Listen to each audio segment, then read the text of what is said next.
Hi everyone, good evening, good afternoon, good morning, kung anong oras man kayo nanonood ng video discussion na to. So, this is just a re-record po. So, I've already recorded this one a while ago, na-upload ko na din siya. And I think yung iba, napanood nila ng medyo kaharag-garag yung audio. But I hope this recording, after this one, is okay na po yung recording niya. Kasi, ay, it's really a struggle. Okay, so with that, let me start my discussion about the physical self. So this is lesson number 6, the first lesson that I'm going to discuss this finals. So marami po akong lesson this finals, but yun, we're going to unpack the self at this point of moment.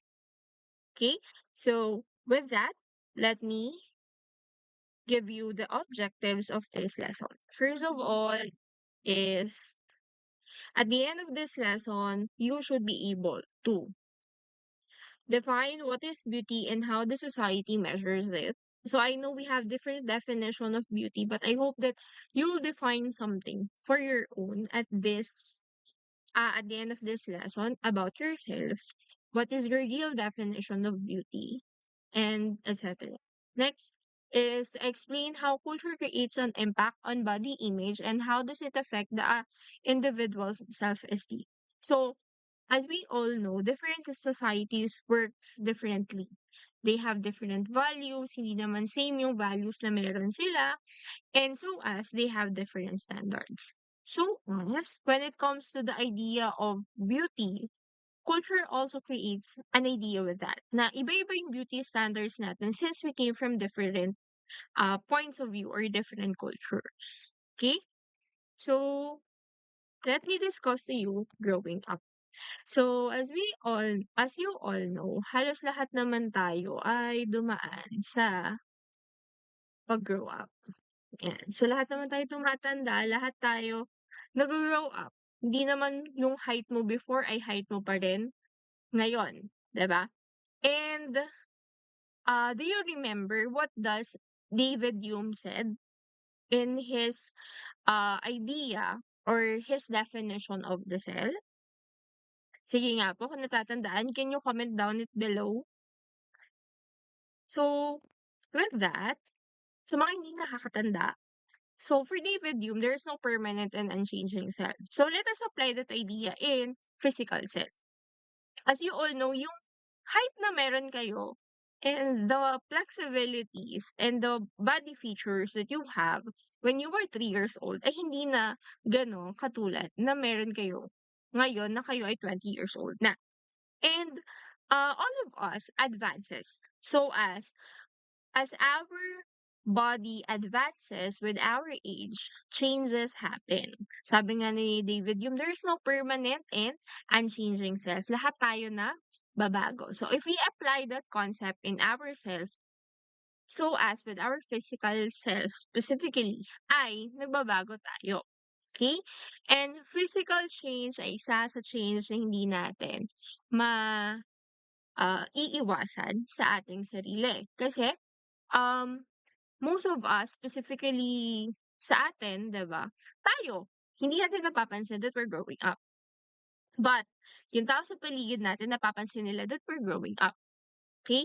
So, kung nakakarinig kayo sa mga tito at tita niyo or kakilala ng magulang ninyo ng, "Ay, ano, ang laki mo na, ganyan, dati ano ka pa lang, baby ka pa lang nung huling kita ko sa'yo, ngayon ang laki-laki mo na." So, that's an idea of growing up.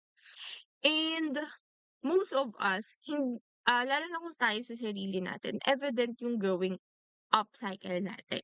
Okay? Meron sa atin iiba-iba yung characteristics nila o di kaya ay tumataba yung mukha, lumiliit yung mukha ng iba. Ayan, so it depends on kung ano yung concept. How do growing up stands for you. Okay? And one of the parts of growing up is that let me also discuss to you yung mga points no na pinagdadaanan natin as we grow up. So from 11 to 12 years old, this is the age where in our body starts to prepare for adolescent. So ibig sabihin, ito na po yung tinatawag natin na puberty. Okay? So sabi dito, puberty begins and they are now in adolescent period until 18 to 22 years old.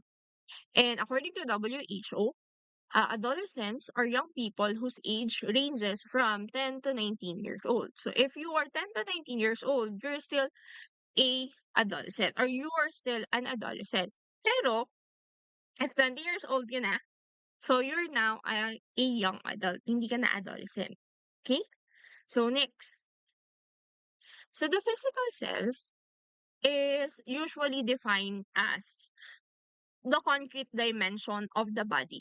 Paano ba pag sinabi natin concrete dimension? Ibig sabihin, pag sinabi natin concrete dimension, nakahawakan natin siya. Yung tipong hindi mag-i-squeeze, hindi tatagos yung part ng body natin na to. Like for example, this mirror. Yeah, so itong mirror na to, nakahawakan ko siya. Okay? So, solid siya. Hindi siya parang nabe-bend, hindi siya parang natutunaw or something. Kasi nga, konkreto siya. Okay? So, as our physical self, kapag trinay mo makipag-appear sa katabi mo or na makipag-appear sa classmate mo, syempre, tatama yung palad nila sa'yo. Okay? So, mararamdaman mo, mafe-feel mo kung ano yung meron sa kanilang body. So as it is the tangible aspect of the person which can directly observe and examine. Usually kasi, yung physical self natin, ito yung most na nakikita sa atin. Ito yung unang parang front natin with other people. 'Di ba? Like for example, sa isang crowd, hinahanap niyo yung classmate ninyo. Eh syempre, kunwari, pare-parehas silang nakakulay blue. So, syempre, aside from that, ang una mong titingnan do'n, aside from naka-color blue siya, is the body build nung iyong classmate, 'di ba? So, like for example, medyo payat siya na matangkad tapos, ano, so yun yung titingnan mo for you to identify na yun yung classmate mo. Minsan nga 'di ba, since we're identifying the body build of a certain person, akala natin yun yung taong kakilala natin. Okay? And remember that physical self does not include internal characteristics of a person. Kasi 'di ba yung iba sa inyo kunwari magtatanong sila, like for example, "Maganda ba yung girlfriend mo?" Tas ang isasagot nung isa, "Ay, oo, mabait siya." Gano'n. Girl, 'pag tinatanong po ay kung maganda ba siya or gwapo sila, is they're talking about the physical characteristics of a certain person. Hindi nila tinatanong kung mabait ba yung individual na yun or hindi. Okay? So, next one po is ah, so next one is the physical characteristics. So, I hope na meron sa inyo ang makatanda what is physical characteristics. Ayan. So, wait lang, lipat ko lang yung isura ko. Okay. So, ayan. So, for the physical characteristics, andyan yung makikita yung height, yung facial features, ayan. Because when we talk about physical characteristics, these are the defining traits or features of a person's body. Okay? So like for example, matangkad yung classmate nyo, kaya makikilala yon, and o di kaya yung kanyang complexion or yung kulay ng balat niya. Maputi siya, ganon. Balingkinitan, morena. Okay? Another one is the facial features. Minsan, alam ko kapag hindi niyo kilala yung teacher ninyo, hindi niyo alam sa pangalan, ang isa sa idine-describe ninyo sa kanya is the facial features or the physical characteristics ng teacher ninyo. Like for example, ay si Ma'am chubby, yung singkit na chubby na may kulay ang buhok, yan, something like that. And with that idea, you are defining the physical characteristics of a person. So as, puwede din sa physical characteristics yung hairstyle, yung figure, so as yung clothes or pananamit ng isang tao. Kasi parte ng clothes or parte ng style natin yung clothes. Okay? And next is these are the characteristics which can easily be distinguished by the naked eye. Okay? So, yun nga po. Next. So, I hope na dumaan ang mga individual na ito sa ganitong part. Ayan. So, puberty is a period of rapid physical changes. Why do you think puberty is the period of physical rapid changes? Sige nga po, kindly comment down below your idea about puberty. Okay? So you have to remember that when we are talking about puberty, we're talking about not only adolescent. Okay, adolescent period. Kasi puberty is not the same as adolescence period because puberty ends prior to the end of adolescent period. Because puberty is the most essential marker of the beginning of adolescence. Kasi pag dumaan ang katawan natin to puberty, ibig sabihin yung katawan natin nagta-transition siya going to adolescent. And during puberty, ibig sabihin, andun yung process ng maturation ng ating mga iba't ibang parts or iba't ibang parts ng ating physical body. Okay? So next. So when we talk about um puberty, sabi ko nga kanina, we are talking about period of rapid physical changes. So puberty is also the time, sabi ko nga kanina, nagkakaroon tayo ng iba't ibang changes. So as, hindi lang po physically, but also puberty is a time in our lives when we became sexually mature. Ibig sabihin, may mga markers sa lives natin when we're talking about puberty and a period. Okay? So like for example, menarche. Sino kaya ang nagkakaroon ng menarche? And let's see, what is menarche? Siyempre, menarche is the first menstrual flow of girls. Okay? So, ibig sabihin, ito po yung sinasabi nilang unang regla ng mga babae. And next one is the spermarche or seminarche, which means the first ejaculation or the nocturnal emission. Sa iba, ang tawag nila dito wet dreams. Okay? And this too per unconscious. Ibig sabihin, nangyayari to hindi dahil there is an extraneous variable or meron tayong stimulation or motivation na naganap. Okay? So, ibig sabihin, 'pag nangyari na 'to sa atin or sa katawan natin, meaning to say, yung body natin ay nagka-transition na siya into becoming sexually mature. Ibig sabihin, 'pag once na nagkaroon na ng first period ang isang babae, may kakayahan na sila para mabuntis. At ang mga lalaki naman, if they experience wet dreams, may kakayahan na sila para makabuntis. Okay. Kinabahan ako, akala ko di naka-record. Okay, next. So, meron tayong tinatawag na pituitary gland. Ayan. So, wait lang. Hindi ko alam saan ako pupuwesto. Sige. So, meron tayong tinatawag na pituitary gland. Pituitary gland is the master endocrine glands that controls the growth and regulates the functions of all other endocrine glands. So, kung mapapansin niyo po itong parang P-shape na part ng body natin. Sorry, hindi pala body, brain natin. This is the part of the pituitary gland.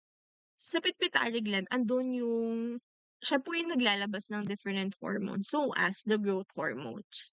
Okay? Dahil sa growth hormones, nagmamature yung ating katawan. So, as nakakapag-produce yung body natin. Specifically, kapag babae ka na, egg cell and kapag ng lalaki kapagka ikaw sorry, sperm cell kapag lalaki naman. So as because of the growth hormones na inilalabas ng pituitary gland ay tumatangkad tayo.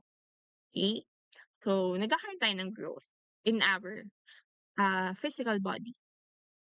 Next, puberty is a period of rapid physical changes. So as makikita natin na tinatawag nating primary sex characteristics and secondary sex characteristics. Pag sinabi nating primary sex characteristics, we are talking about the primary changes that takes in our body which prepares male and female for procreation. Specifically, ang tatandaan nyo lang po pag pinag-uusapan natin ang primary sex characteristics is we are talking about the changes or physical changes that happens inside our body, specifically sa ating reproductive system. Okay? Next, so secondary sex characteristics naman, these are the secondary changes. Physical change pa rin siya, but these are the physical changes that distinguish us from male to female. Kasi kung mapapansin nyo, during the puberty period, is mas nagkakaroon ng more muscle mass ang mga babae ang mga lalaki kaysa sa mga babae. And ang mga babae naman nagkaka-shape yung kanilang katawan.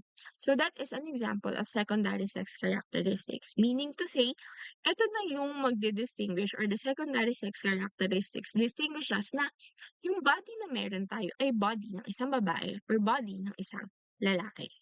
Okay? So these are the examples for primary sex characteristics and secondary sex characteristics ng mga boys. Okay? And these are the primary sex characteristics and the secondary sex characteristics naman ng women. Okay? So next one.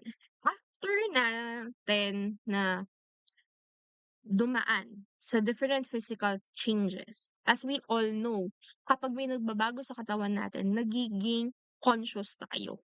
So as with that conscious thing that we had, syempre, nag-iiba din yung tingin natin sa sarili natin.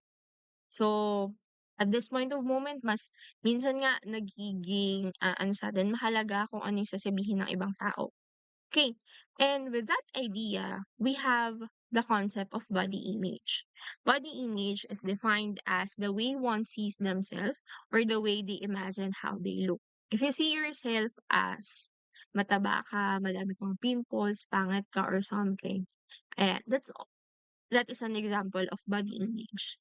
Kapag naman nakikita mo yung sarili mo or you see yourself as ang ganda mo, you have all the confidence to uh ano ba, suotin whatever you wanted. That is also an example of body image. Kasi when we're talking about body image, we're talking about the physical or sorry, the positive and negative images that we have about ourselves. Kasi as we became preoccupied with our bodies, yung images na or yung preoccupation na yun creates images of what our bodies are like. Okay? And body image talks about the combination of the thoughts and feelings that we have about our body. So as you can see dito sa mga pictures na to, di ba? Even though physically payat siya, pero ang tingin niya sa shadow niya, may malaki siyang tiyan. Yeah. So that is an example of body image. How you see yourself in different ways. Okay? The next one, like for example, dito sa babaeng 'to, medyo payat na siya, 'di ba? Payat na yung physique niya. But nung humarap siya sa salamin, she sees herself as mataba. Okay? So that is also an example of body image. Kapag negative yung tingin mo sa sarili mo, that is a negative body image. Pero kapag positive ang tingin mo sa sarili mo, that is a positive body image. Okay? So next one, after body image, we have, di ko na alam kung saan ako mapwesto. Okay, we have the impact of culture on body image and self-esteem and the importance of beauty. So as you can see po, people, pag nag-browse kayo ng Google Classroom natin, meron akong video na ah sinandyan. Actually, isasama ko sana siya as part of discussion dito sana, but baka ma-copyright po ako ni YouTube. Okay? So, panoorin niyo na lang po yun. And dun yung makikita how does many Filipinos sees themselves. Like, what is the different beauty standard nating mga Pilipino? And why thus beauty is important in our culture? Kasi number one of the importance of beauty is that, sabi ko nga sa inyo kanina, we have different culture. Since we have different culture, we have different way of life. And we have different standards. So, as iba yung shared meanings that we have. So that's why when we are defining beauty, meron tayong iba't ibang meaning ng beauty. And the meaning of beauty differs with the different culture. Okay? So as we talk about beauty, this is an example or this is the definition from Merriam and Webster in a dictionary. It is the quality of being physically attracted or qualities in a person or a thing that gives pleasure to the senses so as in our minds. Okay? So, ayan. So, I'll give you time to see the video that is from Recreate, no? And if I'm not mistaken. Kasi meron ako nung nakaraan Asian Boss naman. Ayan. Pinapalit-palit ko lang sila. So, what are the beauty standards in the Philippines? Okay. So, yung mga ideas that we have came from what we call as the Filipino concept of beauty. So, like for example, the ideals of beauty across the history came from these ideas. Number one, the pre-colonial era. Number two is the Spanish colonial era. And the next one is the American colonial era. Sa pre-colonial era is, ayan. So, sa pre-colonial era, andun yung um, beauty standards natin. As we talk about the indigenous beauty ideals nating mga Pilipino. Like for example, yung mga Pilipino colonial era, ang kanilang standard of beauty is that kailangan healthy skin, strong physique for both men and women, ayan, dark, long yung hair, straight siya, and may mga tattoos, yan. So, yun yung mga part ng ating beauty standards that we have. And during the Spanish colonial era, so syempre nag-iba yung beauty standards natin kasi medyo nakaluan yung idea na meron tayo when it comes to the idea of the concept of beauty nating mga Pilipino. Wait lang. Ayun, tama. Nandun ako. Okay. So, American colonial era naman, sorry, Spanish pala muna tayo. Spanish colonial era, nakaluan naman yung pagka-favor natin, specifically with fair skin, na hanggang ngayon dala-dala pa rin natin. Okay? And we have delicate features, so as we have the certain refinement in ourselves. And, ayun, hanggang ngayon, yung ganong idea natin when it comes to favored fair skin, nadala pa rin natin up until these days. Kasi, as you can see, mostly ng mga products that you can see in the market ay usually mga pampaputi. Whitening ka na. Diba? So, yun. And next one, is the American colonial era. Ano ba yung mga naging standards natin? So, as nagpatuloy yung standards natin during the American colonial era dun sa fair skin. So as mas nagkaroon tayo ng modern and slender physiques, so as modern makeup and hairstyles because of the Western beauty standards na usually kino-compare natin with the Hollywood actresses. So, in summary, in the Philippine culture, ang preference natin usually with a fair skin, particularly sa women. And men are more valued for their features, particularly, mostly mangha-mangha tayo if the facial features of a certain individual is mostly from the European or Eurasian context. 'Di ba? Pag sinabi kasi natin European or Eurasian context, ito yung idea kung saan yung there is mixed race, ayan. So, mixed race. Maganda-ganda tayo kapag, halo yung lahi ng isang individual, 'di ba? Gano'n. So, as you can see, kung mapapansin niyo yung mga Miss Universe natin, usually half and half sila lagi. So, like for example, iba yung race ng mother nila sa race ng father nila and so on and so forth. Okay? So, with that idea, nakabuo tayo ng idea na, I don't know if, yun, mamaya na.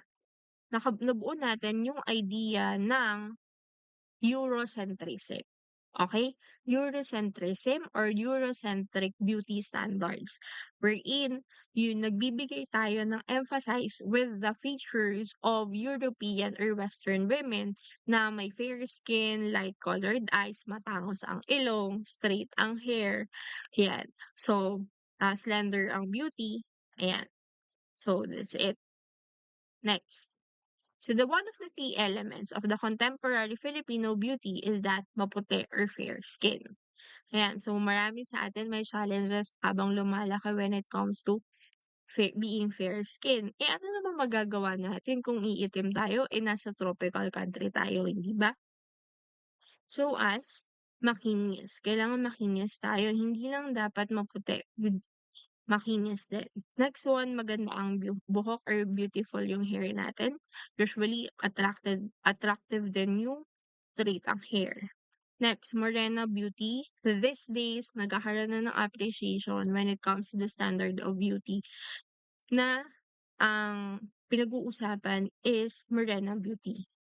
So as natural features. Sa ating mga Pilipino, sobrang big deal ng natural features. Lalo na kunwari ang usapan ay enhancements or di kaya mga pagpaparetoke. Ayan. Usually, ano tayo dyan, parang taboo for us na, ay, nagpaano ka, nagpa-rhinoplasty ka or nagpaano ka, nagpalagay ka ng fillers and all. So, para sa atin, ay, ba't nagpalagay ka pa? Eh, mas maganda ka nga nung una, ganito, ganyan. So, for us is mas maganda maririnig mo pa, makikita mo or mababasa mo pa sa comment sections, "Ay mas maganda ka nga kung ano natural yung beauty mo," ganyan. "Ay ako mas okey na sa'kin na natural yung beauty ko." Something like that.